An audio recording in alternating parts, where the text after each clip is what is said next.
ಹೆಸರು ಮಂಜುಳಾ ಅಂತೇಳಿ, ಸಿಡಿಗಿನಮಳೆ ನಮ್ಮೂರು, ಬಳ್ಳಾರಿ ತಾಲೂಕು, ಬಳ್ಳಾರಿ ಡಿಸ್ಟಿಕ್ಕು. ಕೃಷಿ ಇಲಾಖೆ ಕಡೆಲಿದ್ದ ನಮ್ಮ ರೊಟ್ಟಿ ಮಿಷನ್ನು ಮತ್ತು ಶಾವಿಗೆ ಮಿಷನ್ನು ತಗೊಂಡಿದ್ದೀವಿ. ರೊಟ್ಟಿಯನ್ನು ಮಾಡ್ತಾಯಿದ್ದೀವಿ ಇವಾಗ. ಮುಂಚೆ ಕೈಲಿ ತಟ್ಟಿ ಮಾರ್ತಾಯಿದ್ವಿ ರೊಟ್ಟಿನ. ಮಿಷಿನ್ ತಂದಾಗಲಿದ್ದ ಬೆಳಗ್ಗೆನೇ ಹೇಳಿದ್ರೂ 2 ತಾಸಿನೊಳಗೆ ಮಾಡಿಕೊಡ್ಬೋದು. ಬಿಸಿ ರೊಟ್ಟಿ ಇದ್ದಾಗಲೇ ಮಾಡಿಕೊಡ್ಬೋದು. ಮೊದಲು ಕೈ ತಟ್ಟಬೇಕಾದ್ರೆ 2-3 ಕೆಲಸದವ್ರನ್ನ ಇಟ್ಕೊತಿದ್ವಿ.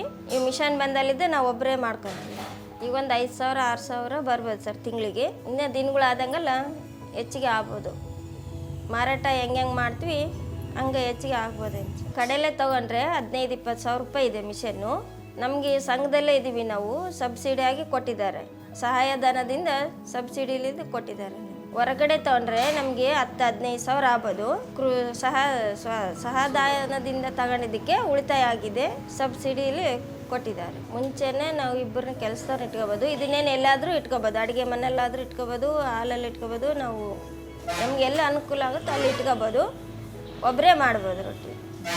ಹಿಂದೆ ನಾ 2 ಕೆಲಸದವ್ರನ್ನ ಇಟ್ಕೊಂಡಿದ್ನಲ್ಲ, ಆ ದುಡ್ಡನ್ನೇ ನಮಗೆ ಉಳಿತಾಯ ಆಗಿದೆ. ನಮಗೆ ಟೈಮ್ ಇದ್ದಾಗ ಯಾವಾಗಾದ್ರೂ ನಾವು ರೊಟ್ಟಿ ಮಾಡ್ಕೋಬೋದು, ಫ್ರೀ ಇದ್ದಾಗೂ ಮಾಡ್ಬೋದು. ನಮ್ಗೆ ಅನುಕೂಲ ಆದ ನಾವು ಮಾಡ್ಕೊಂಡು ನಾವು ದುಡ್ಡು ಸಂಪಾದನೆ ಮಾಡ್ಬೋದು. ಮುಂಚೆ ಎಲ್ಲ ಟಿ ವಿ ನೋಡ್ಕೊಂಡು ಹಂಗೆ ಕೂತ್ಕೊಂಡು ಟೈಮ್ ವೇಸ್ಟ್ ಮಾಡ್ತಾಯಿದ್ವಿ. ಇವಾಗ ರೊಟ್ಟಿ ಮಿಷನ್ ತೊಗೊಂಡದ್ದೆಲ್ಲ ಟೈಮ್ ಇದ್ದಾಗ ರೊಟ್ಟಿ ಮಾಡಿ ಮಾರಾಟ ಮಾಡ್ಬೋದು. ಇದು ಕೊಟ್ಟಿದ್ದಕ್ಕೆ ಕೃಷಿ ಇಲಾಖೆ ಕಡೆಯಿಂದ ನನಗೆ ಒಳ್ಳೆಯದೇನೋ ಆಗಿದೆ. ಧನ್ಯವಾದಗಳು.